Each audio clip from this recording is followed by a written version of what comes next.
ધોરણ 7 ગુજરાતી એમાં આપણે 13મો પાઠ સમૃદ્ધલાલ સુરણવાળાનો સન્માન સમારોહ. તો આમાં પરીક્ષામાં શું આઈએમપી છે તો આપણે જોઈ લઈએ.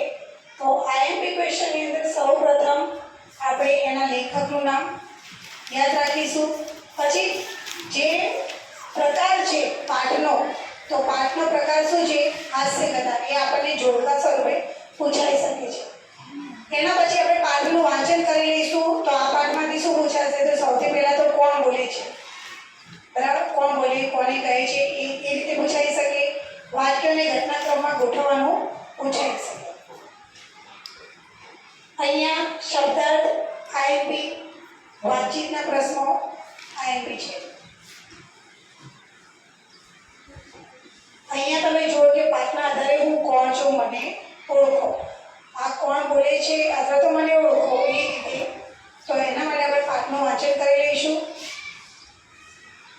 આપેલ સંવાદ ખોટો હોય તો સુધારો, ત્યારબાદ સંવાદ બોલનારનું નામ લખો, બરાબર? તો અહીંયા આ શેરની સુવાસ કથનની જેમ તો સંવાદ ખોટો હોય, વાતચીત ખોટી હોય તો એને સુધારવાની છે. અને બોલનારનું નામ તો એ પૂછાઈ શકે છે. મોસ્ટ આઈએમપી, બરાબર? સ્વભાવ, ગુણ, દેખાવ એ મોસ્ટ આઈએમપી છે, બરાબર? તો તમને ખબર પડી જોઈએ કે આ જે વિશેષણ આપેલા છે એ શું બતાવે? સ્વભાવ બતાવે, ગુણ બતાવે છે, કાર્ય બતાવે છે કે દેખાવ બતાવે છે? તો એ આઈએમપી છે. એના પછી છઠ્ઠો પ્રશ્ન, મોસ્ટ આઈએમપી બેઠું જોડકું પૂછાઈ શકે છે. અહીંયા છે રૂઢિપ્રયોગ, સામે એના વાક્ય આપેલા છે એટલે અર્થ આપેલા નથી. તમારે અર્થ ખબર હોય તો જ વાક્યની ખબર પડે. તો આમાં એવું પણ આવી શકે કે રૂઢિપ્રયોગ સામે એનો અર્થ પણ આપેલો હોય જોડકામાં પરીક્ષામાં, બરાબર? એ રીતે પણ પૂછાઈ શકે. આ ઉપરાંત આપણે પ્રશ્ન આવતો હતો પરીક્ષામાં કે રૂઢિપ્રયોગ આપેલા હોય એના પરથી તમારે શું બનાવવાનો? ફકરો, બરાબર? તો આ રીતે અલગ અલગ રીતે રૂઢિપ્રયોગ પૂછાઈ શકે છે, તે આપણે ધ્યાન રાખીશું. સાતમો પ્રશ્ન પણ મોસ્ટ આઈએમપી છે. પાઠના આધારે આપેલ શબ્દનો નજીકનો અર્થ શોધવાનો છે અને વાક્યનો પ્રયોગ. તો નજીકનો અર્થ શાક એટલે પ્રતિષ્ઠા, સાક્ષી. તો શાક એટલે શું થાય? પ્રતિષ્ઠા, આબરૂ, ઇજ્જત, બરાબર? તો અહીંયા જે સાચો અર્થ હોય આપણે શોધવાનો છે અને પછી એ શબ્દનો આપણે શું કરવાનું છે? વાક્ય પ્રયોગ. તો ધ્યાન રાખીશું, વાક્ય પ્રયોગ પણ કરવાનો છે. લાગુ પડતા શબ્દ વિભાગમાં ગોઠવો. આ પૂછાય તો પણ આવડે, જો કે એને એટલું આવડતું નથી. શબ્દ જૂથોને ક્રમમાં ગોઠવી અને એક સંવાદ તૈયાર કરો, બરાબર? તો સંવાદ તમને ઘણી બધી રીતે પૂછાઈ શકે છે. અહીંયા સંવાદ આ રીતે આપેલો છે. તમારે સંવાદ એમ કહી શકે કે ભાઈ સુરણવાળા અને બટાકાવાળા એ બંનેનો સંવાદ લખો. આ વાત ઉપર એ ઝઘડી ગયા છે તો એના વિશે સંવાદ લખો. તો સંવાદ એટલે કોઈ પણ બે વ્યક્તિ, ત્રણ વ્યક્તિ વચ્ચેની વાતચીત. તો એ આપણે લખતા આવડે તો એ ગમે તે રીતે પૂછાશે, પણ એક સંવાદ જરૂર પૂછાશે, બરાબર? પ્રશ્નના જવાબ, પાઠના પ્રશ્નના જવાબ, કવિતાના પ્રશ્નો લઈ જાઓ. 10-10 માર્ક્સના કે 6-6 માર્ક્સના, બરાબર? એક પ્રશ્ન 2 માર્ક્સનો હશે એટલે આપણને આવડવું જોઈએ. પ્રત્યય, મોસ્ટ આઈએમપી, પ્રત્યય લાગે એવા શબ્દો, બરાબર? આગળ તમને શબ્દ આપેલો હોય જેમ કે પુસ્તકો શબ્દ આપેલું હોય તો એનો પ્રત્યય કયો લાગે છે તમને કે આ શબ્દમાં કયો પ્રત્યય લાગેલો છે? તો કયો પ્રત્યય છે? ઓ. કયો પ્રત્યય લાગ્યો? ઓ. કારણ કે આપણો શબ્દ કયો હતો? પુસ્તક શબ્દ હતો ને, એના આપણે કયો પ્રત્યય લગાવ્યો? ઓ પ્રત્યય લગાવ્યો એટલે શું બન્યું? પુસ્તકો, બરાબર? તો પ્રત્યય કયો લાગે કહેવાય? ઓ. તમને આવું આપેલું હોય કે પુસ્તક શબ્દ આપેલો છે અને ગમે તે એક પ્રત્યય લગાવી, સાચો પ્રત્યય લગાવી અને આપી એક નવો શબ્દ બનાવો તો તમે પુસ્તકી કરશો, પુસ્તકો કરશો, બરાબર? ઈ ઉ નહીં લાગે. ઓ કે ઓ લાગશે? નહીં લાગે. કયો પ્રત્યય લાગશે? ઓ. તો જ સાચો શબ્દ બનશે. બરાબર? તો એ આપણને ખબર હોવી જોઈએ. તો પ્રત્યય ઘણી રીતે પૂછાય કે પ્રત્યય લગાવી નવો શબ્દ બનાવો, શબ્દ આપેલો હોય કયો પ્રત્યય છે, અથવા તો પ્રત્યય લખીને એનો મૂળ શબ્દ લખો. તો એ ગમે તે રીતે પૂછાય આપણને ખબર હોવી જોઈએ. અહીંયા પણ લિંગ શું છે? પ્રત્યય ન લાગ્યો એવી ત્રણેય લિંગની સંજ્ઞાઓની યાદી કરો. આ એ જ શબ્દો છે. બરાબર?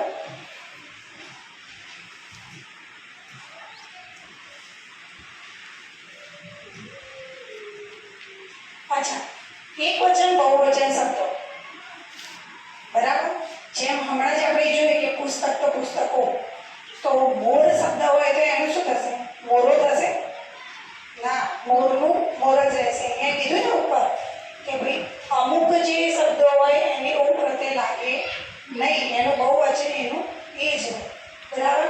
તો અહીંયા જે એવા શબ્દો છે અમુક તમને ખબર હોવી જોઈએ કે એનું વાક્ય બદલવાનું કે આ પુસ્તક છે તો વાક્યમાં ફેરફાર કરો, કૌંસમાં લખેલું કે બહુવચન કરો તો આપણે કહીશું કે આ પુસ્તકો છે. બરાબર? તો એ રીતે પણ પૂછાઈ શકે. મતલબ એક વચન બહુવચન ખબર હોવી જોઈએ. અહીંયા જુઓ, તે ઘોડો લઈને આવ્યો હતો, તેઓ ઘોડા લઈને આવ્યા હતા. તો પરીક્ષામાં આ રીતે તમને વાક્ય એક વચનમાં આપેલું હોય, તમારે બહુવચનમાં ફેરવાનું હોય. બરાબર? બહુવચનમાં આપેલું હોય તો તમારે એક વચન કરવાનું હોય. એક વસ્તુ ધ્યાન રાખવાની કે એમાં જેટલા શબ્દોનું તમે બહુવચન કરી શકો એ બધા કરવાના રહેશે. એવું નહીં કે અહીંયા ઘોડો છે તો આપણે ઘોડા કરે. અહીંયા જો તે તો તેનું બહુવચન શું થાય? તેઓ. એક નહીં, હવે ઘણા બધા લોકો લઈને આવે. બરાબર? ઘોડો લઈને આવે તો ઘોડા. અને પછી આપણે એમ કહીએ તો લઈને આવ્યો હોય તો ના આવે, લઈને આવ્યા હતા. તો ખબર પડી? જ્યારે એનું બહુવચન કરીએ તો બધા જ શબ્દોનું કરીશું. એવી રીતે એક વચન કરીએ તો પણ બધા શબ્દોનું કરો. તમે આજે ખુરશી પર બેસીને લખજો તો આપણે શું કહીશું? એનું એક વચન દર્શાવતું વાક્ય, તું આજે ખુરશી પર બેસીને લખજે. ઓકે, બરાબર? અહીંયા ખુરશીઓ તો આપી નહીં, ખુરશી જ આપેલું છે એક વચન. તો આપણે એનું કંઈ બહુવચન નહીં કરવાનું, આપણે એક વચન કરવાનું. તો એનું એક વચન આપેલું છે તો એનું એ જ રાખીશું. ખબર પડી? ઓકે, તો આ મોસ્ટ આઈપી છે. આ કોષ્ટક પણ મોસ્ટ આઈપી છે, પરીક્ષામાં પૂછાઈ શકે. સંજ્ઞાનો પરિચય, આ તો આવશે જ. વારંવાર પૂછાય છે, દરેક ધોરણમાં પૂછાય છે, 6, 7, 8માં. બરાબર? વિનાયક જમવા ગયો તો આમાં કોઈ શબ્દ નીચે લીટી કરેલી નથી. આપણને ખબર પડવી જોઈએ કે સંજ્ઞા કઈ છે, કયો શબ્દ સંજ્ઞા છે. તો આમાં કયો શબ્દ છે? વિનાયક જમવા ગયો. પણ કયો શબ્દ છે? શબ્દ તો ઓળખવાનો જ ને, વિનાયક. બરાબર? કારણ કે આ તો શું છે? ક્રિયા છે. ક્રિયા ના, એ તો કોઈ સંજ્ઞા નથી, આ તો ક્રિયાપદ છે. તો વિનાયક, તો વિનાયક એ વ્યક્તિનું નામ છે એટલે આપણે શું કહીશું? વ્યક્તિવાચક. બરાબર? જાતિ બતાવતું હોય તો જાતિવાચક. દ્રવ્ય એટલે પદાર્થો, વસ્તુઓ. બરાબર? એ સમૂહવાચક એવા શબ્દો કે જે સમૂહ બતાવતા હોય, ટોળું, પરિવાર, કુટુંબ, સૈન્ય. બરાબર? ભાવવાચક સંજ્ઞા જે ભાવ બતાવે, જે આપણે જોઈ શકતા નથી અને આપણે આનંદ એનો માણી શકીએ છીએ. બરાબર? મહેસૂસ કરી. તો જેમ કે અહીંયા તે અહિંસામાં માને છે તો અહિંસા. અહિંસા એ કઈ આકૃતિ ના હોય, એ દેખાય નહીં, એ ભાવ છે. તો એ શેમાં આવશે? ભાવવાચક. બરાબર? હવે આ પણ મોસ્ટ આઈપી, આ પણ પૂછાશે. તો વાક્ય તમને ખોટું આપેલું છે, એમાં શું ખોટું એ તમારે સુધારવાનું રહેશે. બરાબર? આ જે એકવચનનું બહુવચન છે એ જ છે, પણ આમાં તમને ખોટું આપેલું એ તમારે સુધારવાનું. જેમ કે પેલો છોકરી જમતો હતો, તો પેલો છોકરી જમતો હતો, તો આમાં સુધારશો શું તમે? છોકરીનું શું કરીશું? છોકરો. પેલો છોકરો જમતો હતો, અમુક શું કરે? છોકરીનું છોકરી રાખી અને બધું સુધાર. પેલી છોકરી જમતી હતી. તો આપણે એક જ શબ્દ જેમ બને એક જ શબ્દને જ સુધારી આખું વાક્ય સુધારવાનો પ્રયત્ન કરીશું. બરાબર? એ ભૂલ એક જ શબ્દમાં હોય, બધા શબ્દોમાં ભૂલ હોય નહીં કહેવાનો મતલબ. વાત ખબર પડે? બરાબર? તો આપણે એક શબ્દ કયા શબ્દમાં ભૂલ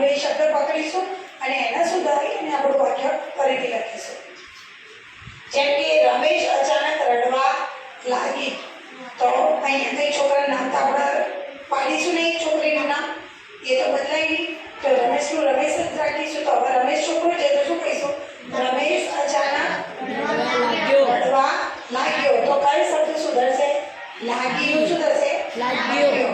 બરાબર? ઓકે, તો એ મોસ્ટ આઈમ્પી છે.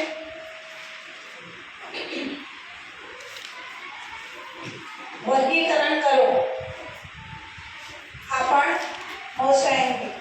બરાબર? પુલ્લિંગ એટલે પુરુષવાચક શબ્દ, સ્ત્રીલિંગ એટલે સ્ત્રીવાચક શબ્દ, નપુંસકલિંગ એટલે નપુંસકલિંગ શબ્દ અને બહુવચન તો તમને ખબર છે. જેમ કે જલપા, જલપા તો નામથી જ ખબર પડે. બેન સ્ત્રીલિંગ. સ્ત્રીલિંગ. બરાબર? ટેબલ આપણે શું કહીએ? બેને કહ્યું હતું લીધો, લીધી કે લીધું. ટેબલ શું આવશે? ટેબલ લીધો આવશે, ટેબલ લીધી આવશે કે ટેબલ લીધું આવશે? ટેબલ લીધું. આપણે એમ કહીશું ને કે ટેબલ લીધું. તો એટલા માટે સમા આવશે નપુંસકલિંગ. નપુંસકલિંગ. આ શીખવાડી દઉં, રિવિઝન કરાવો. બરાબર? પછી ઘડિયાળ. તો ઘડિયાળ આપણે શું કરીશું? ઘડિયાળ પહેરી. તો ઘડિયાળ પહેર્યો કે ઘડિયાળ પહેર્યું શું કહીશું આપણે? પહેરી. તો એ શેમાં આવશે? સ્ત્રીલિંગ. શેમાં આવશે? સ્ત્રીલિંગ. તો જરૂરી નહીં કે કોઈ બધી સ્ત્રીઓ સ્ત્રીલિંગ શબ્દમાં આવે. વસ્તુ આપણે વાક્ય બનાવીશું પછી સમજીશું કે સ્ત્રીલિંગમાં છે કે પુલ્લિંગમાં છે. બરાબર? કાગળ. કાગળ લખ્યો, કાગળ લખ્યું, કાગળ લખી. શું આવશે? હા, કાગળ લખ્યું. લખ્યો. બરાબર? તો એ શેમાં આવશે? પુલ્લિંગ. પુલ્લિંગ. બરાબર? અહીંયા આ શબ્દ છે શેમાં આવશે? પુસ્તકો. તો આવશે ને ગોઠવણા? તો આ મોસ્ટ આઈમ્પી છે, ગ્રામર પરીક્ષામાં આવશે જ. બરાબર? અહીંયા તમને એ જ આપેલું છે સંજ્ઞાના લિંગ અને વચન. લિંગ એટલે સ્ત્રીલિંગ, પુલ્લિંગ, નપુંસકલિંગ. કેટલા લિંગ? 3. સ્ત્રીલિંગ, પુલ્લિંગ, નપુંસકલિંગ. કેવી રીતે ઓળખીશું? ફરીથી કેવી રીતે ઓળખીશું? આપણે થોડું વાક્ય બનાવીશું, નાનું વાક્ય બનાવીશું એટલે ખબર પડી જશે કોઈ પણ વસ્તુ છે. બરાબર? પેન. તો આ પેન તો આપણે શું કહીશું? પેન લખ્યું. પેન લીધી, પેન લીધું કે પેન લીધો? પેન લીધી. પેન લીધી. તો શેમાં આવશે?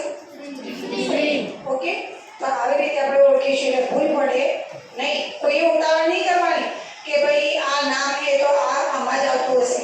આપણે વાક્ય મગજમાં બનાવીશું પછી વિચારીશું.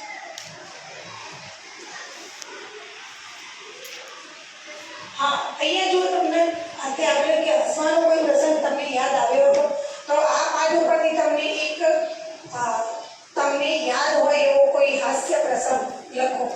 એ પ્રશ્ન પૂછાઈ શકે છે. તો હસવાનો પ્રસંગ તો ઘણા બધા હોય આપણા જીવનમાં. પછી એ ટાઈમે એવું ના થાય કે હારું યાદ આવતું નહીં, યાદ આવે તો કઈ રીતે લખો. આપણે થોડું મગજમાં આ પ્રશ્ન વિશે વિચારી રાખીશું કે પ્રશ્ન પૂછાશે તો તમે કયા પ્રસંગ વિશે લખશો, કેવી રીતે લખશો, કેટલું લખશો, કેટલા માર્ક્સ પ્રમાણે લખવાનું ને. 2 માર્ક્સ હોય તો કેટલા વાક્ય લખીશું? 4 થી 5. 3 માર્ક્સ હોય તો 6 થી 7. તો એ ફોર્મ્યુલા પ્રમાણે આપણે પ્રશ્નનો જવાબ લખીશું.